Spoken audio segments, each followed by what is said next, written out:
Welcome to Nourishing the Mother, where inspired women talk about the journey of motherhood through the common thread of parenting, relationship, and sexuality as a path to consciousness. We ask, in what ways can we show up more fully, live more meaningfully, parent more wholly, and love more unconditionally? How can we mine the wisdom from the experiences of our lives and expand into those challenges? If you are here, you care about paving a path of conscious and intentional motherhood, connected with yourself and your gifts, and also illuminating your children in theirs, so we may raise more whole humans who can impact this world in a more humane way. And if you feel like giving a little back to this free content, please become a patron of the show and receive extra member benefits for less than a coffee a month. Or you can leave a review on iTunes and Facebook, all of which helps the podcast keep going and reach more mamas who need this type of tonic for the soul. Head on over to patreon.com/NTM podcast to find out more. We are Julie Tenner and Bridget Wood, and we are so grateful you're here.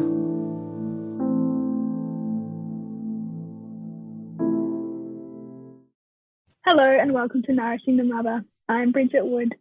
And I'm Julie Tenner. And today's podcast is just a tiny bit different because it is part of our Wellness Summit talk. And we walk you through a little bit more of a workshop style process that we did with the beautiful women who joined us via that. So today's podcast is called Unpacking Your Cultural Beliefs About Motherhood. So it's getting really clear about what is the context that's sitting underneath the way that you see yourself and motherhood in general, and what are the beliefs that you want to continue and what are the ones you want to leave behind and transform. So it's a really beautiful process. Make sure you have a journal or piece of paper and pen. It should only take you about 15 minutes, and at the end of that you'll have a beautiful understanding of what probably navigates a lot of your beliefs around self-worth and perhaps the mental patterns that you find yourself within motherhood. So I really hope that that's delicious and inspiring to you.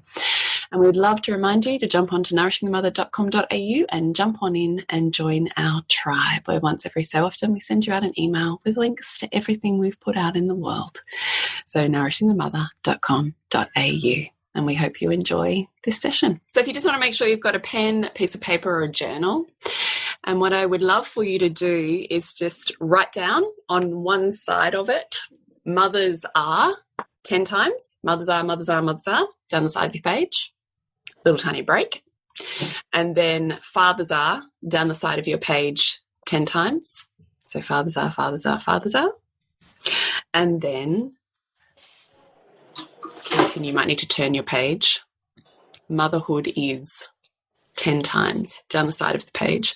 Now, the purpose of doing this is that when we repetitively ask ourselves the same question, we end up getting into somewhat of an unconscious dialogue or flow.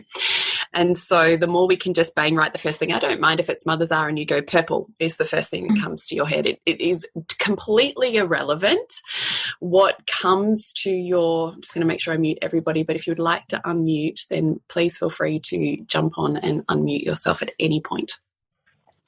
What we want to do is make sure that we're reflexively getting used to writing down the very first answer that comes to us. So we won't start the process just then. We're just prepping the process at this point in time.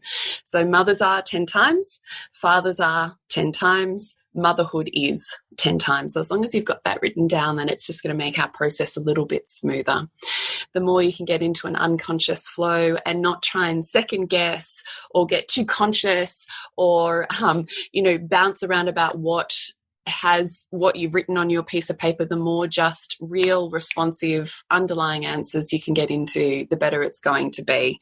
Because what we're looking at is what conditioning sits upon the beliefs that we hold about ourselves, and therefore the value that we place upon our own self-worth, particularly in the realm of motherhood, which is still largely an invisible aspect of community.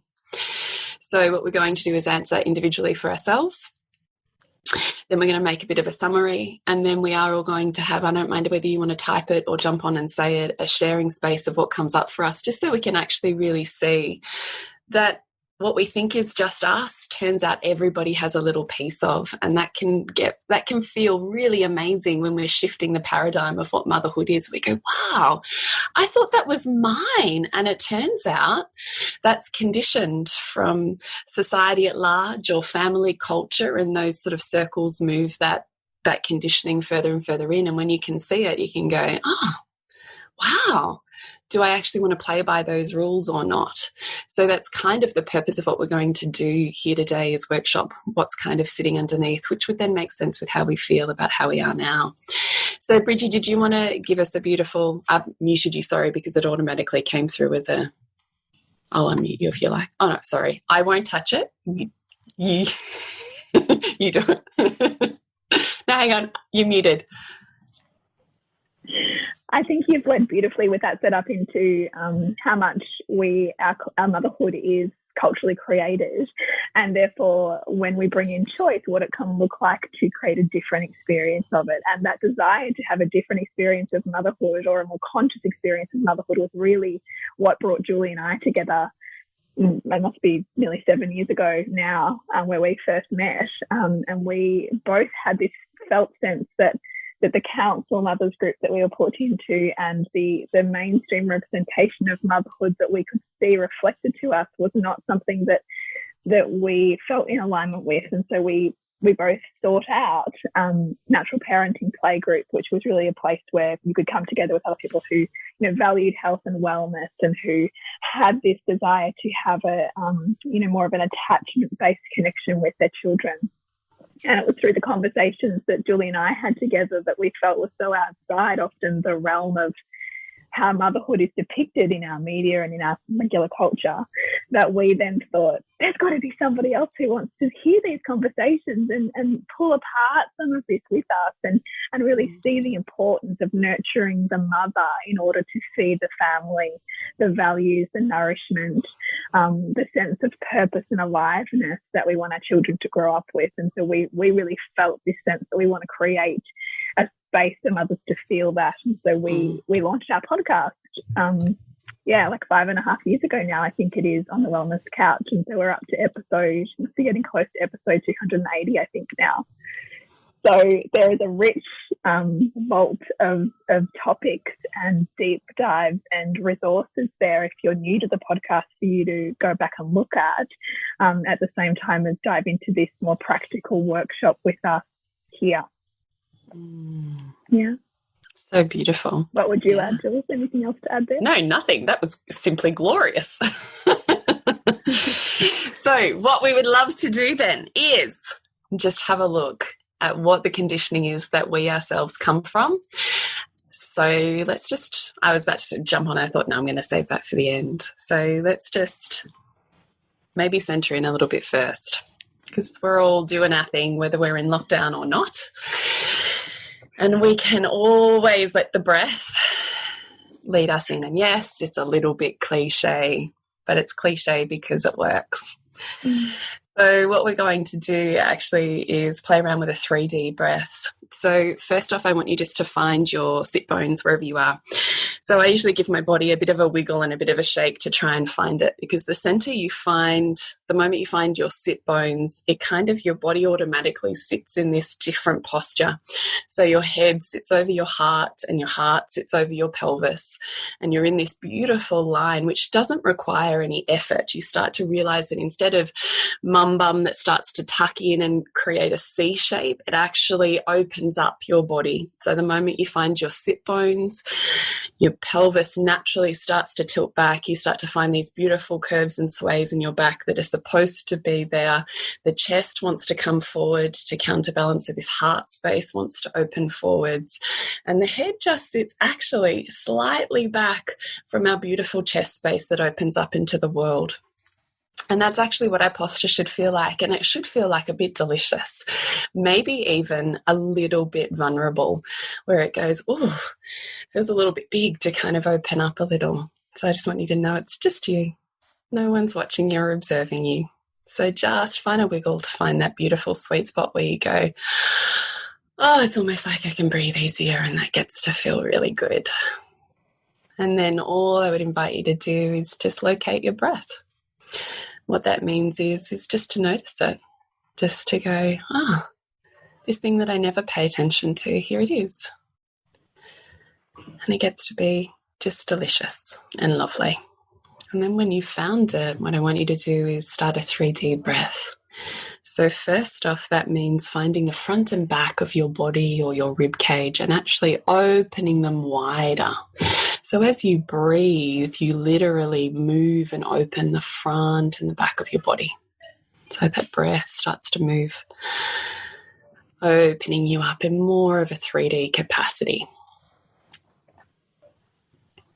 Swallowing any saliva consciously. As we start to enter the body in our feminine, we can start to find that saliva builds, and that's a really beautiful sign that you're coming back into your aliveness. So kind of swallowing that with like a, thank you, this is rejuvenating right now. So when you've got that front and the back, then I want you to add in the sides of your rib cage. So now you're kind of like a sphere that's opening through the sides and opening front and back. Beautiful 3D sphere. Consciously taking up space, maybe even feeling a tingle around where your skin meets the air, and going, this gets to feel beautiful, this taking up of extra space.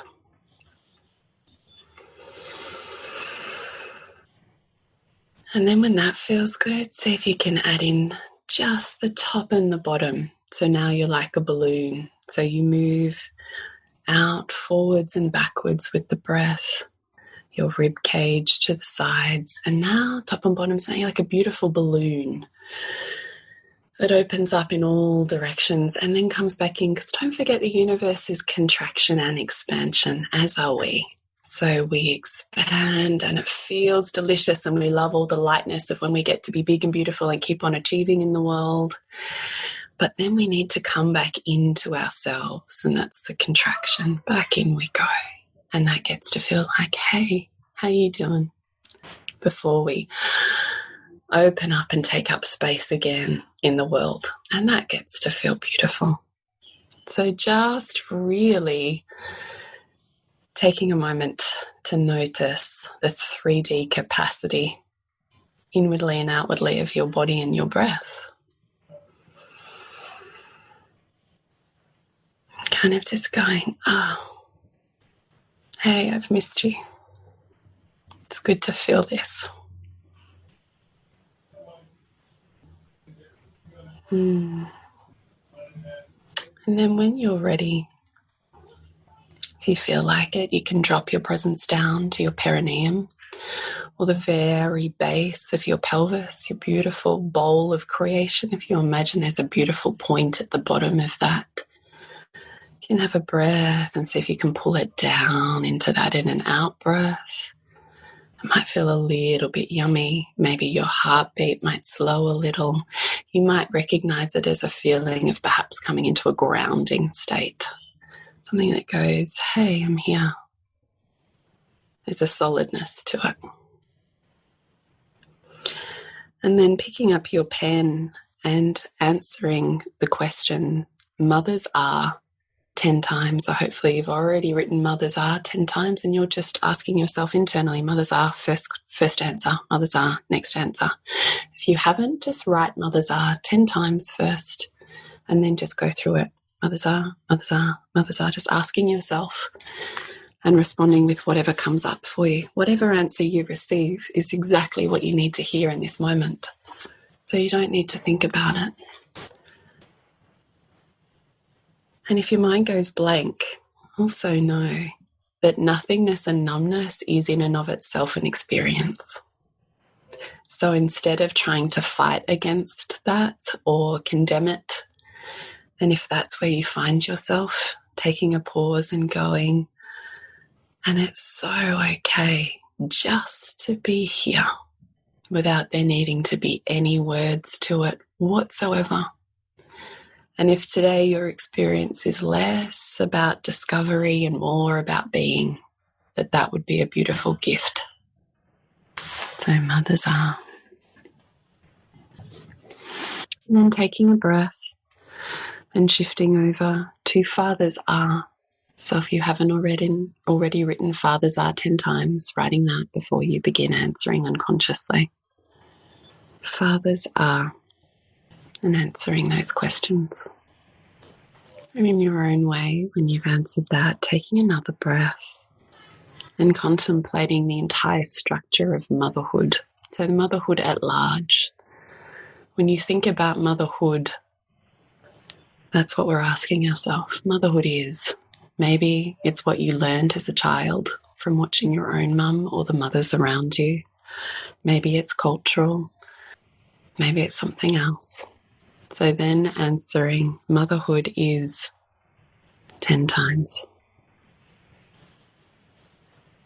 So then I'd really love you to look over your answers one block at a time. So beginning with mothers are, and seeing when you look over your words, what type of summary you could give that, or even a few words. If you feel like sharing, we would love to hear from you. So I would love for you to type into the chat box or unmute and share with us what came up for you.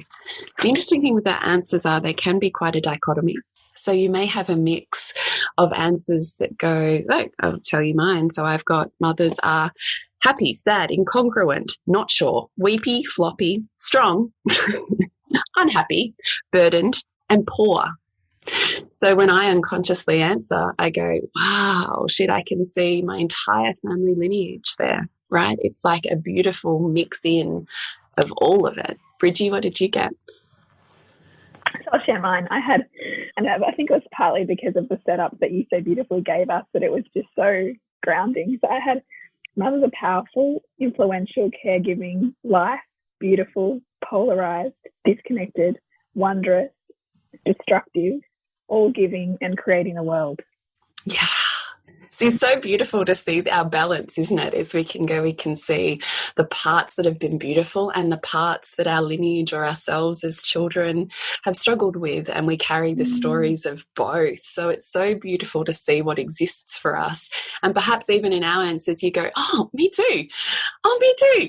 And that's the most glorious thing about sharing, is all of a sudden you think, I'm on my own here with this mix of like, I love motherhood and I hate motherhood, and I really want to be here and I really don't want to be here, and this really glorious mix of the two. So to see where it is that we've come from and then how we see ourselves within that is kind of part of this process. Lucy, we'd love you to share. We'd love you to share. Do you want to unmute yourself? Hi, lovelies. How are you? Hi, really good. Hi. How are you? Good. So glad you guys joined the Wellness Summit this year. No way. Last year.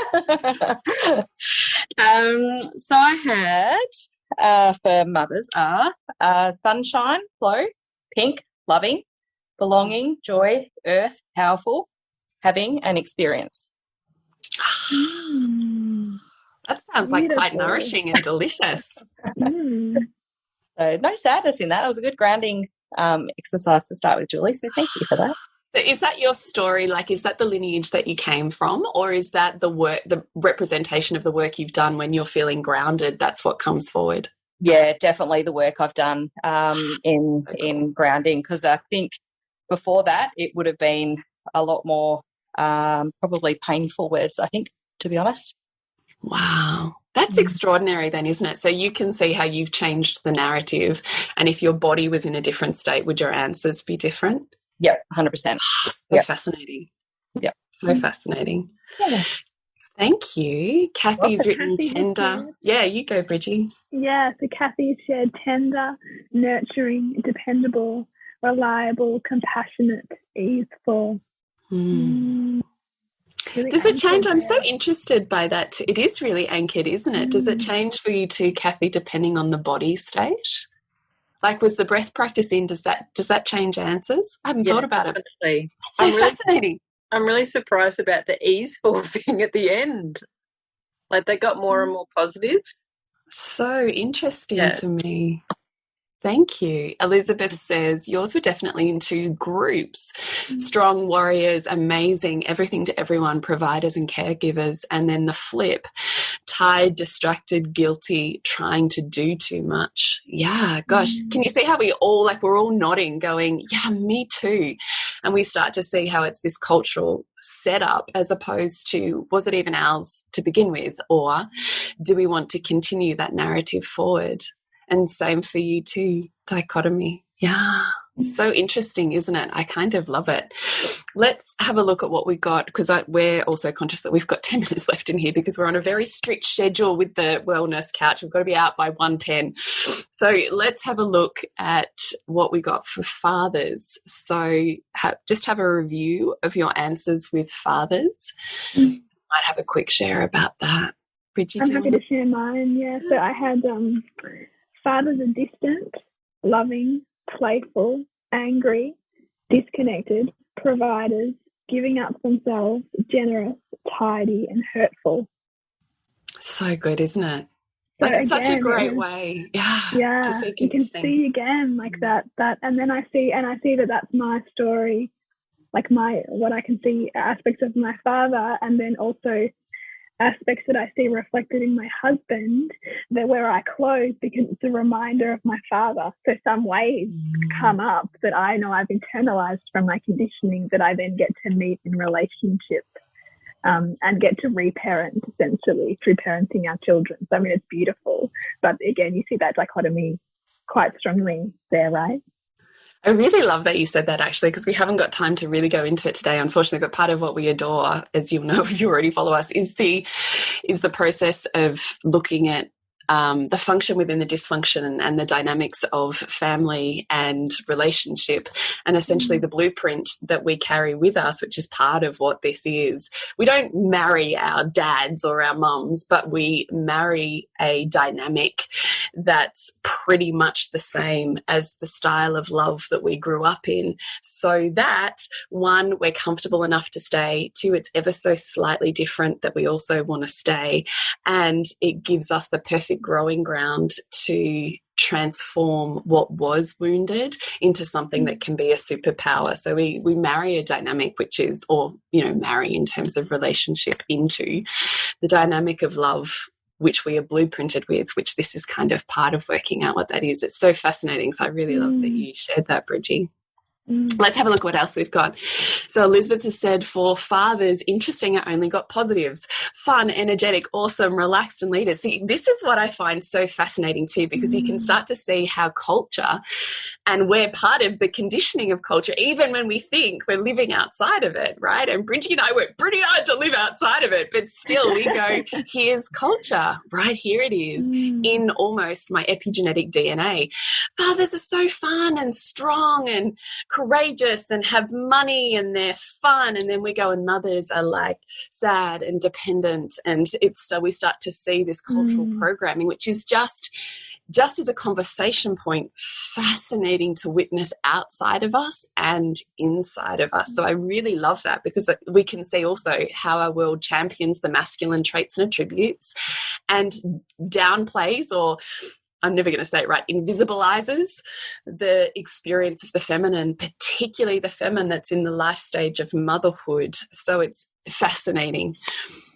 Kathy, breadwinner, provider, decision maker. Yeah, that's pretty much what I had too. Strong, capable, and then I had untrustable, weak, certain. So it was a mix as well, isn't it? Jokey, free, money and fun. So you can almost see these championing of masculine traits and the blueprinting of what we have that also we'll see intimately in our own relationships, which is delicious. And it's an invitation to see that if you have that story, like that more polarized story on fathers, that you then might have its opposite in mothers. If you look at your own story, it might be that your father was the fun and the playful one, and that your mother was serious and, a bit distant and disconnected. And, to look at what story you've got on both of those two roles is really interesting. It is. All right, let's do our last one, because I really do want Bridgie to share with us. She's a master at Universal Laws and 7 Areas of Life. Share what we don't often hear in our culture, which is all of the ways that motherhood amplifies every area of life, as opposed to what we're culturally taught, which is it's a diminishing or a minimizing or a withdrawal from life. So I do really want to look at that, because that's certainly the paradigm that Bridgie and I come from. So let's have a look at what we all got for motherhood is. See if you can do a bit of a summary or a look over of your answers. What were yours, Bridgie? I had motherhood. I didn't get all the way through, but I had motherhood is overwhelming, enriching, relentless, full of love, and powerful. I had unfair, unworthy, poor, full of fractions, like a splitting off, which is funny because I then wrote divided next, so that's funny. Then community, happy, love, care, and political, I wrote at the end. I was like, oh, that's weird. But it's so good to see, isn't it? I just love the idea of, wow, that makes so much sense to me. I can see my mom, and I can see the programming of the culture she grew up in, and I can see the struggle or the rallying or potentially even the rebel within me that's rebelled against the culturation that I received as a child. So I love that we can do this and see that. So what did you guys get? Now, I don't know, Purple Sage, what is your name? Yeah, I don't know. I think it's my Yahoo account name. Sorry, I'm Kim. Kim. Hi, Kim. Purple Sage is beautiful, though. It's a flower, which I quite like, yes. So motherhood, so I've got self-sacrificing, a gift, all-consuming, a massive learning curve, huge, maligned, and not valued. And I think I ran out there because my husband actually came in. So, It's so fascinating, isn't it? Does that kind of line up with what you've struggled with or rally against in your own life? Yeah, well, so much. I mean, many of us have probably been, stay-at-home mums, and it's not. You just feel that as though that's not valued in society. There's not a value, a dollar value put on that, and there's not a. We miss out on super, we miss out on career promotions, and when will that change? It just totally. We did a podcast actually just this week on motherhood, mothers as marginalised groups in society, and those are some of the many reasons that were cited.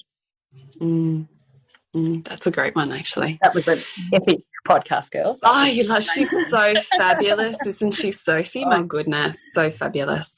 Golly, thank you. Elizabeth had daunting, competitive, exhausting, and not supportive. Yeah.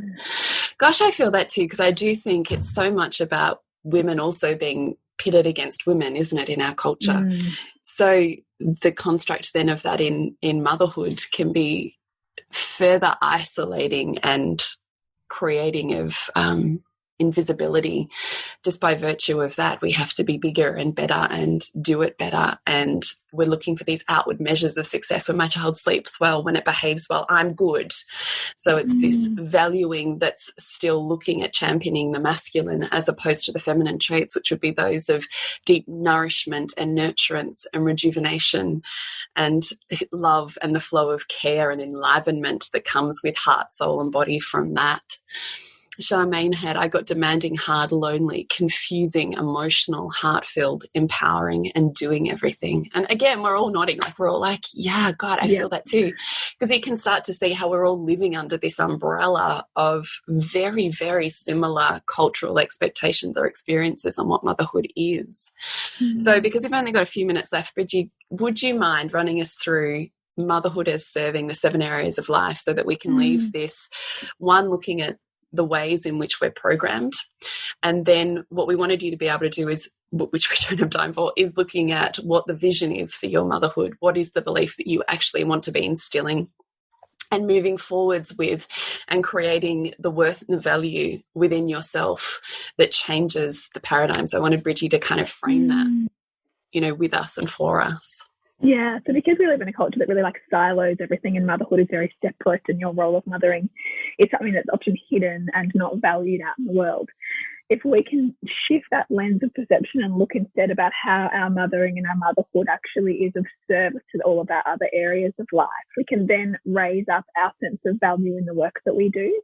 So to consider that we have 7 areas of life. So we've got our spiritual area, our mental, vocational, physical, financial, family, and social. And as humans, we're here to work on our empowerment across all of those areas. And so, for example, motherhood, the way that motherhood requires us to pivot and stretch and manage different people's needs. We're quite entrepreneurial, right? We're having to constantly build skill sets all of the time and find new resources and look at different ways of thinking and being. Those skills can be really beautifully transferred into our vocation and our mental service in the world, because we're having to think on our feet. But if we're internalizing the perception that what we're doing is not worthy, then we're lowering our own self-worth in it, instead of going, how is what I'm doing today serving my growth in these other areas of my life? How is my picking up the toys on the floor and helping, playing with my child, building my physical strength and fitness? How is the ways in which I go out and help my child in the world make friends, building my area of social influence and negotiation and relationship? How is my managing of the family budget serving my financial empowerment and thinking and visioning ahead? So when we ask ourselves these questions and we look at all of those areas of life, we shift our perception that motherhood is this place to endure or hide or do until something else better comes along, and instead go, actually, right here is deeply purposeful. Right here is meaningful. And so what I'd love you to take away is to take away each of those areas of life, which we'll put, Julie, you might want to type them in the comments. And if you could ask yourself, how is my motherhood serving me and helping me grow in each of these areas, then we can actually journal that out and build up our self-worth in motherhood, and see that it's not something that takes us away from being of meaning in the world, but actually is deeply meaningful in and of itself. And one of Julie and I, like, our most favorite quotes, I think, on motherhood is really from Rose Kennedy, so JFK's mother, who said, "I looked on child rearing not as a work of love and duty, but as a profession that was fully and interestingly and challenging as any honourable profession in the world, and one that demanded the best that I could bring to it." So this quote for me really encapsulates motherhood and mothering as deeply powerful in and of itself. And that if we actually lived in a culture that framed it in that way, and that saw the service of motherhood and mothering as contributing and building society instead of something that can just be outsourced, then we would actually internalize a much greater sense of self-worth in our roles. And this practice of doing this is a really great way to do that for yourself, to see that actually, no, all of this is meaningful, and I'm going to build internally within myself a sense of deep reverence for this role that I play, regardless of what the outer world might say about it. And because the outer world is so loud, and because we have such a patriarchal structure or lens through which motherhood's looked at, it is a constant practice. And that's why Julie and I do what we do, really, is to shift the consciousness around motherhood and around our worth as mothers. Did you say, Julie? Yeah. Oh, no, I love that. I was just thinking before we wrap up, I have put the 7 areas in the chat box. So if you want to copy those down, that's fine. I would love for you to be able to just spend a moment to ask yourself every day or outside of this, how does motherhood serve me spiritually? How does motherhood serve me mentally? How does motherhood serve my career and what I'm developing? How does motherhood serve my relationship? How does motherhood serve me financially? This is a tricky one, which you may or may not get stuck on, but motherhood absolutely is serving you financially from all of the roles. Like Kim has said, chefs, business managers, child psychologists, event manager, like all of it at once, right? If we actually outsourced all of that, it's profound. And the money that we save is also equivalent to money that would be earned. And if we were paying for the level of care that we're giving our children, it would actually be substantially more than even what we recognise at this point in time. And also financially, how it's creating you to be perhaps more savvy, or to think outside the box, or to manipulate and manoeuvre all sorts of different experiences, building a huge financial literacy there, though you may not have consciously recognised it yet. How does motherhood serve my family? And how does motherhood serve me physically? And then if you're having a moment of struggle, I would also invite you to have those 7 areas written somewhere and ask yourself, how does this moment or this challenge serve me spiritually, mentally? And you go through the list again. How does this very thing serve me here? Because when we can link and see how it's on the way, not in the way, it becomes far more inspiring and worth and value building when you can see that we're part of a greater orchestration that's trying to build us into our, whatever we think our next evolution of self is, as opposed to something that's minimizing and taking away. It becomes far more powerful and purposeful. And I can't imagine raising the people who will literally run this world.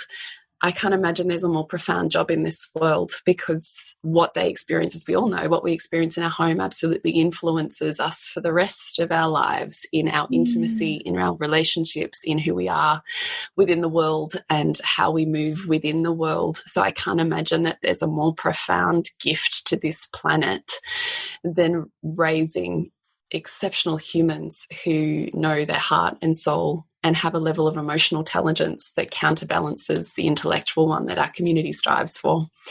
So that's certainly the lens through which we see motherhood, and we would love for you to be able to be part of that too. Thank you so much for being part of this workshop with us. And if you are interested in hearing more about us, hop on and listen to us on the podcast if you're not already. And we do have our membership group, Soul Driven Motherhood, which is a treasure trove of courses, material. We do weekly workshops in there. We have a bunch of incredibly wise and intelligent and heart-centered women in there who are really on this conscious parenting path and relationship path too.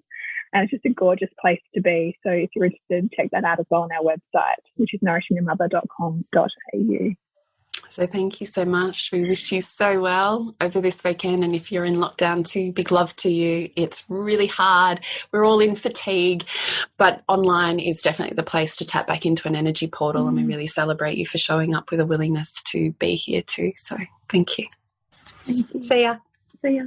So we hope you have the opportunity to do that workshop alongside us and really get an insight into some of the beliefs that are shaping your perception of mothers, of fathers, of motherhood, and that you really got a reflective opportunity to see how that's characterizing how you show up in your motherhood, and that the polarity that you experience in your motherhood is normal, and that also how much choice we have when we consider how embodied we are in our motherhood, and also how much we allow the cultural impact of the things around us and the stories that we come with to shape our experience.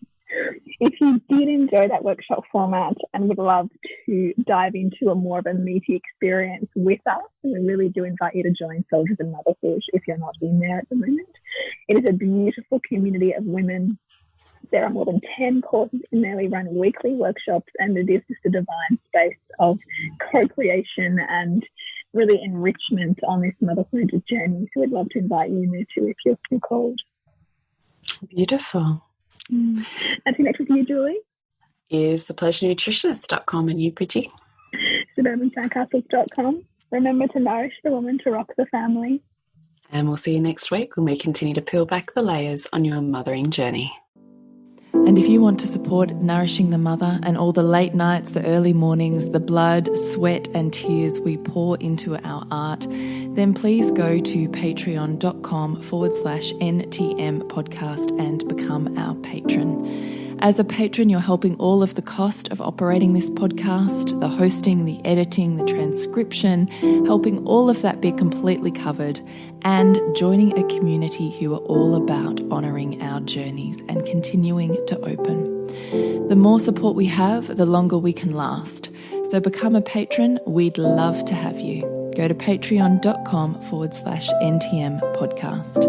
We literally couldn't do this without you.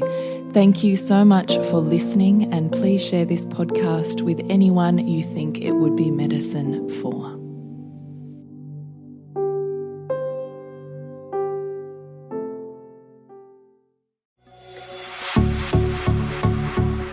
This has been a production of TheWellnessCouch.com. Check us out on Facebook and join in the conversation on Facebook.com/TheWellnessCouch. Subscribe to each show on iTunes and check us out on Twitter. The Wellness Couch, streaming wellness into your lives. Whilst the Wellness Couch presenter endeavor to provide accurate and helpful information to their listeners, these podcasts cannot take into account individual circumstances and are not intended to be a substitute for health and medical advice from a qualified health professional. You should always seek the advice of a qualified health professional before acting on any of the information provided by any of the Wellness Couch podcasts.